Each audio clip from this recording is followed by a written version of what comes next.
السلام علیکم ناظرین، آج ایک انتہائی اہم موضوع پر میں گفتگو کرنا چاہ رہا ہوں۔ تمام دوست اس کو غور سے سنیں اور آگے شیئر کریں۔ اتحاد امت کی عملی صورت کیا ہوگی؟ میں نے پہلے بھی کافی ساری ویڈیوز بنائی ہیں اس سے متعلق، اور جو علماء کرام کے حوالہ سے جو ایک بدگمانی اور غلط انفارمیشن اور مس انڈرسٹینڈنگ پھیلائی جاتی ہے کہ امت کا اتحاد ان کی وجہ سے نہیں ہوتا، تو وہ آپ لوگ اگر وہ میری ویڈیوز دیکھ لیں تو یہ اسی کی ایک کنٹینیوٹی ہے۔ تو اتحاد امت کی عملی صورت کیا ہوگی کرنٹ ورلڈ سینیریو میں، اس پوائنٹ پر میں آپ کے ساتھ انفارمیشن شیئر کرنا چاہتا ہوں۔ پہلے یہ سمجھیں کہ امت سے مراد کیا ہے۔ اب جب ہمارے ذہن میں امت آتا ہے تو اس سے کیا مراد ہے؟ کیا اس سے مراد ہے مسلمان انڈیویجولی ABCD زید بکر عثمان سلیم، یہ مراد ہے امت سے؟ یا امت سے مراد اس کا کوئی عملی ایک سٹرکچر ہے؟ دیکھیں، اب جیسے میں کہتا ہوں کرسچن سے آپ کی کیا مراد، آپ کے ذہن میں کیا آتا ہے؟ یورپ آ جاتا ہوگا، امریکہ آ جاتا ہوگا، ٹھیک ہے۔ اگر میں کہوں یہود، جیوز کہوں، تو سب کے ذہن میں اسرائیل آ جاتا ہے، کوئی ایک یہودی نہیں آتا اس کے ذہن میں۔ تو اس طرح امت سے مراد اس کا جو سٹرکچرل امت کی جو باڈی ہوگی وہ مراد ہوگی۔ اس ٹائم امت جو عملی صورت میں جو تقسیم ہے امت، وہ ملکوں کی صورت میں ہے۔ جیسے اگر میں آپ کو کہوں کہ پاکستان، تو پاکستان سے مراد کوئی بندے نہیں ہیں، پاکستان سے مراد ایک کنٹری ہے جس کی سرحدیں ہیں، جس کا کانسٹیٹیوشن ہے، جس کی گورنمنٹ ہے، ایک پورا سٹرکچر ہے، تو اس کا نام پاکستان ہے۔ اسی طرح امت کا بھی ایک سٹرکچر، ایک پورا کانسٹیٹیوشن، ایک عملی اس کا ایک جغرافیہ ہوگا، اور ایک عملی اس کی گورننس باڈی ہوگی، اس سے مراد امت ہے۔ اسی لیے رسول اللہ صلی اللہ علیہ وسلم نے فرمایا نا کہ مسلمان ایک جسم کی مانند ہے۔ یعنی اب وہ جسم کی مانند کیسے ہوں گے؟ ایک تو ہے نا کہ آپ کی روح میں تکلیف ہو، آپ کو کہیں مسلمان کو تکلیف ہو رہی ہے تو آپ کو تکلیف ہو، اور اس کی پریکٹیکل صورت کیا بنے گی دنیا کے اندر؟ اس کی پریکٹیکل صورت یہی بنے گی کہ پوری دنیا کے مسلمانوں کا کوئی ایک سینٹرل گورنمنٹ ہوگی، یعنی کہ کسی کو کہیں بھی تکلیف ہے تو وہ اس کی لک آفٹر کریں گے، اس کو سیفٹی پرووائڈ کریں گے۔ اور یہ 1300 سال ہماری جو خلافت قائم رہی، یہ اسی کا عملی نمونہ تھی۔ اب کرنٹ ورلڈ سینیریو میں کیا کیا جا سکتا ہے؟ کرنٹ ورلڈ سینیریو میں یہ کیا جا سکتا ہے کہ 55 جو اسلامی ممالک ہیں، اگر وہ ممالک سارے مل کر ایک سینٹرل گورنمنٹ بنا لیں، ایک سینٹرل خلافت کا انسٹیٹیوٹ بحال کر لیں، یا کوئی بھی اس کی کوئی بھی ایک نام دیا جا سکتا ہے، خلافت اگر نہیں دینا چاہتے سینٹرل گورنمنٹ، جیسے یورپی یونین ہے، مسلم یونین کا نام دیا جا سکتا ہے، کچھ بھی اس طرح، مگر عملی ایک پلیٹ فارم بنانا پڑے گا۔ اب اس کا ایک پروسیجر اسی کرنٹ سینیریو میں یہ ہو سکتا ہے کہ جتنے بھی اسلامی ممالک ہیں سب کے اندر ایک نومینیشن ہو، یا گورنمنٹ کی طرف سے وہاں کی، یا ہر ملک اپنی ہی جون سی بھی نظام حکومت پریکٹس کر رہا ہے، کہیں صدارتی نظام ہے، کہیں پارلیمانی نظام ہے، کہیں بادشاہت چل رہی ہے، تو جون سا بھی چل رہا ہے وہ اپنی ہی ملک کے اندر کوئی ایک ایسا سسٹم، ایک پروسیجر لے آ سکتے ہیں جس کے اندر اس ملک کا ایک خلیفہ نومینیٹ ہو، یا ڈائریکٹ نومینیشن بھی دی جا سکتی ہے وہاں کے حکمرانوں کی طرف سے۔ خلیفہ کہہ لیں، اس ملک کا نمائندہ کہہ لیں، وہ ہو، تو 55 جب نمائندے سارے ملکوں کے اکٹھے ہوں تو وہ آپس میں ووٹنگ کر کے ایک خلیفہ منتخب کر لیں، ایک امت کا ایک حکمران یا امت کا ایک نمائندہ منتخب کر لیں۔ اور یہ تقریباً یہ جو صورت بنے گی، یہ تقریباً وہ ہماری جو خلافت راشدہ والی صورت ہے نا، اس کے بالکل قریب تر بنے گی، کیونکہ ہم یہ کہتے ہیں کہ جمہوریت میں تو ہر کوئی ووٹ دیتا ہے، مگر اسلامی نظام حکومت میں شعور والوں کا ووٹ کاؤنٹ ہوگا، یعنی کہ عقل مند لوگوں کا۔ تو اگر 55 جو لوگ ہیں وہ آپس میں چنیں گے تو یہ بڑا ایک قریب ترین اس کے بنے گا۔ پھر ہر ملک میں کیا کیا جا سکتا ہے؟ ہر ملک کے اندر ایک پروسیجر ہو پورا سلیکشن کا، اور ایک پورا کرائٹیریا، ایک علیحدہ سے انسٹیٹیوٹ ہو ہر ملک کے اندر اس کا، خلافت کا۔ اور پھر ایک ہم سینٹرل ایک انسٹیٹیوٹ بنا دیں، اس کے اندر ہم پارلیمنٹ بھی بنا سکتے ہیں، کوئی بھی، یہ OIC نہیں، پراپر ایک سٹرکچر ہو، پراپر ایک آئین ہو اس کا، تو وہ پھر مسلمانوں کا ریپریزنٹیٹیو بھی بن جائے گا، خلیفہ بھی بن جائے گا۔ اور اس کا ہمیں فائدہ کیا ہوگا، بینیفٹ کیا ہوگا؟ اس کا بینیفٹ یہ ہوگا کہ فی الوقت جو دنیا میں تمام اسلامی ممالک ہیں ان کے آپس میں بھی بہت سارے معاہدے ہیں، ٹریڈ ہیں، فورن پالیسیز کی سب کی اپنی اپنی ہے. پھر ان کے غیر مسلم ممالک سے، یورپ سے، امریکہ سے، اسرائیل سے، سب کے اپنے اپنے ذاتی تعلقات ہیں. تو ہوتا کیا ہے کہ جب مسلم امت کا کوئی مسئلہ آتا ہے تو کوئی ملک آگے نہیں آتا، کیونکہ سب کا اپنا تعلق خراب ہوتا ہے. ابھی جیسے آپ ریسنٹلی دیکھیں جو ہالینڈ میں خاکوں کا مسئلہ تھا، تو اس میں پاکستان سمیت کوئی ملک بھی ہالینڈ کے ساتھ نہ اپنی ٹریڈ ختم کرنا چاہ رہا تھا، نہ ان کے سفیر کو واپس بھیجنا چاہ رہا تھا، نہ کوئی سخت ایکشن لینا چاہ رہا تھا، کیونکہ ہر ایک کے اپنے اپنے ذاتی مفادات تھے. اگر ہمارا ایک خلیفہ ہوتا یا اگر ہماری کوئی سینٹرل گورنمنٹ ہوتی جس کی بیک پہ 55 ملک کھڑے ہوتے، تو وہ ایک سخت نوٹس جاری کرتا، وہ تمام ملکوں کو آرڈر کرتا کہ ہالینڈ کے سفیر سب واپس بھیج دیں یا اپنے ٹریڈ معاہدے کینسل کر دیں، اپنی فورن پالیسی میں یہ کلاز ڈال دیں. تو اس سے یہ ہوتا کہ کوئی ایک ملک کا ذاتی تعلق نہ خراب ہوتا، وہ سب اس سینٹرل گورنمنٹ کے اندر چھپے ہوتے. تو کوئی یہ نہیں کہہ سکتا تھا کہ یہ پاکستان نے کہا ہے، یہ سعودیہ نے کہا ہے، یہ ترکی نے کہا ہے. وہ ایک امت کی طرف سے نمائندگی ہوتی.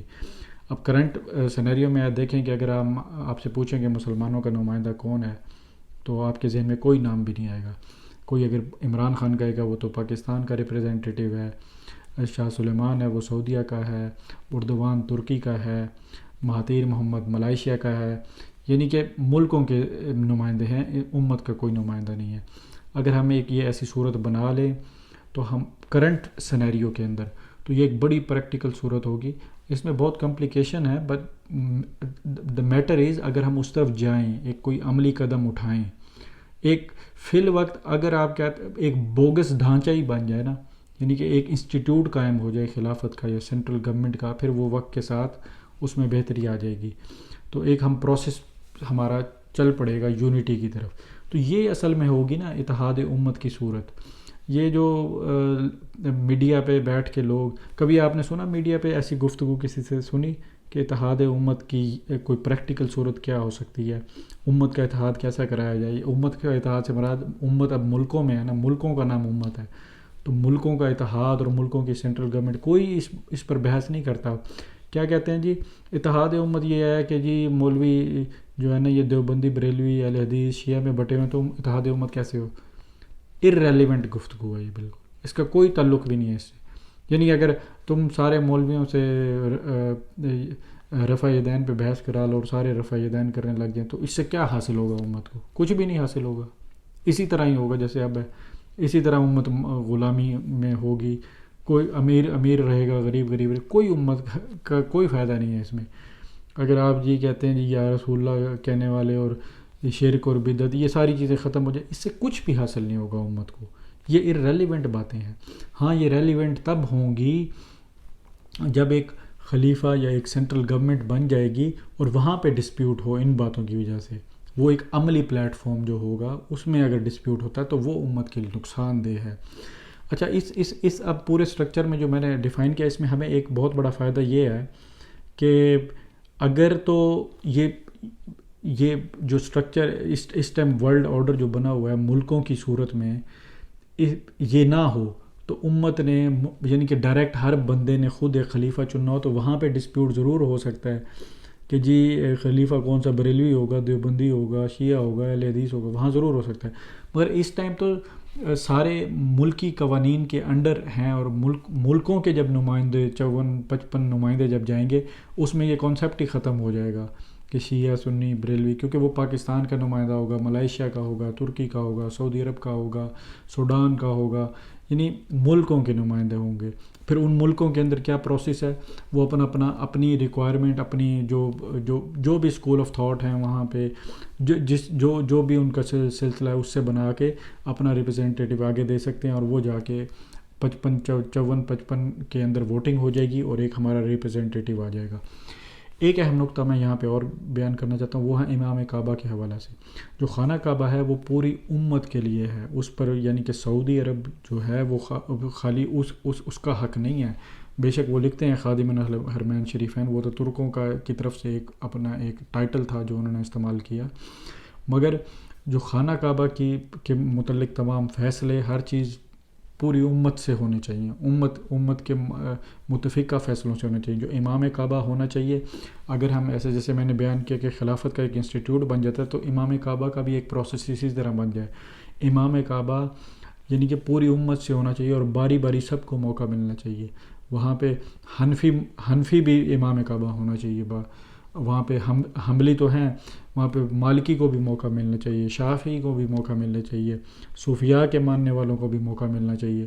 مگر ایک پورا ایک پروسیس جب ہم انٹروڈیوس کرا دیں اپنی خلافت یا سینٹرل گورنمنٹ کے انڈر، تو یہ اصل میں بنے گی اتحاد امت کی ایک بہترین صورت، بہترین ایک خوبصورت کانسیپٹ. یعنی کہ ہر ایک اپنے اختلاف کے ساتھ، موجودہ اختلاف کے ساتھ اپنے اسکول آف تھاٹ میں رہے گا، مگر ایک پریکٹیکلی ایک بڑا ڈسپلنڈ اور آپ کہہ لیں کہ ایک بڑی خوبصورت شکل بن جائے گی امت کی. تو پھر ہم کہہ سکیں گے یہ امت ہے. یعنی کہ اگر کشمیر میں کسی کو تکلیف ہے تو خلیفہ وقت بولے گا، برما میں کسی کو تکلیف دی جا رہی ہے، چائنا میں کسی کو دی جا رہی ہے، کہیں بھی کسی کو تکلیف ہے، تو پھر وہ بات پریکٹیکلی بن جائے گی کہ ایک تمام مسلمان ایک جسم کی مانند ہے، کہ ایک حصہ کو تکلیف ہو تو سارے جسم کو تکلیف ہوتی ہے. تو وہ یہ ایک پریکٹیکل صورت نظر آئے گی اس سارے مسئلہ کی. تو یہ ہے اتحاد امت.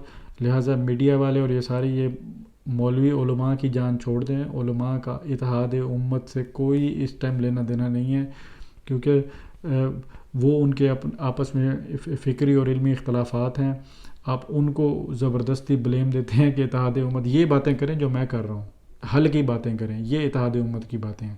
اور وہ جو جہلم سے ایک صاحب بیٹھے ہیں، مرزا انجینئر صاحب، انہوں نے تو سارا ہر چیز کا بلیم ہی علماء پہ دے دیا اور کتابیں نکال کے دکھا رہے. بھائی انجینئر صاحب، اگر آپ کو اتحاد کا اتنا شوق ہے تو یہ بات کریں جو میں کر رہا ہوں. پاکستان میں نفاذ شریعت کی بات کریں، پاکستان میں خلافت کا انسٹیٹیوٹ یا اس طرح کی کوئی بات کریں، کوئی پریکٹیکل سلوشن دیں. یہ بھی کوئی اچھی بات نہیں ہے کہ آپ کہیں جی ڈیموکریسی چل رہی ہے تو اس میں کیا. بھائی ڈیموکریسی ابھی ہے، جمہوری نظام ہے، یہ کفر ہے، کفر کا نظام ہے، irrelevant. آپ اسی نظام، اسی اسٹرکچر کے اندر کوشش کریں اس اسلام کی ریٹ بحال کرنے کی، امت کی ایک عملی یونٹی کی شکل بحال کرنے کی. اب یورپ نے نہیں بنایا ہوا ہے 1 یونٹ، انہوں نے بنایا ہوا ہے، انہوں نے اپنا پوپ بھی رکھا ہوا ہے. تو ہم کیوں نہیں کر سکتے؟ بالکل جیسے ہم امام کعبہ ایک طرف کر سکتے ہیں، اس کا پورا ایک انسٹیٹیوٹ بنا سکتے ہیں امت کے اندر، اسی طرح ہم ایک سینٹرل گورنمنٹ بنا سکتے ہیں. تو یہ میں آپ کے ساتھ شیئر کرنا چاہتا تھا. اس پہ میں مزید بہت ساری اور بھی ویڈیوز بناؤں گا، کیونکہ بہت لوگوں کو مس گائیڈ کیا گیا ہے، irrelevant باتیں پھیلا دی گئی ہیں علماء سے متعلق. اور امت اب اس میں ایک یہ بھی چیز آتی ہے، خیر وہ اس پہ میں علیحدہ ویڈیو بناؤں گا، کہ کئی لوگ سوچتے ہیں کہ اگر اسلام ہم نافذ کریں پاکستان میں تو کون سا اسلام ہوگا؟ بریلوی ہوگا، دیوبندی ہوگا، اہل حدیث ہوگا، شیعہ اسلام ہوگا. پھر کئی سوچتے ہیں کیونکہ یہ مس گائیڈ کیا گیا نا، لوگوں کو صحیح بتایا نہیں گیا. اور کئی سوچتے ہیں کہ امام مہدی آئیں گے جب تو وہ بریلوی ہوں گے، کوئی دیوبندی ہوں گے، اہل حدیث ہوں گے، شیعہ ہوں گے، تو پھر کیسے ہوگا؟ بریلوی اگر وہ بریلوی ہوئے تو دیوبندی نہیں. یہ امام مہدی کا بھی اس سے کوئی لنک نہیں ہے. ان باتوں سے انشاءاللہ وہ میں علیحدہ ویڈیو میں بیان کروں گا یہ سارا. جزاک اللہ. نئے آنے والے ساتھیوں سے گزارش ہے کہ وہ چینل کو سبسکرائب کرتے ہوئے ساتھ موجود بیل کے آئیکن کو بھی دبا دیں.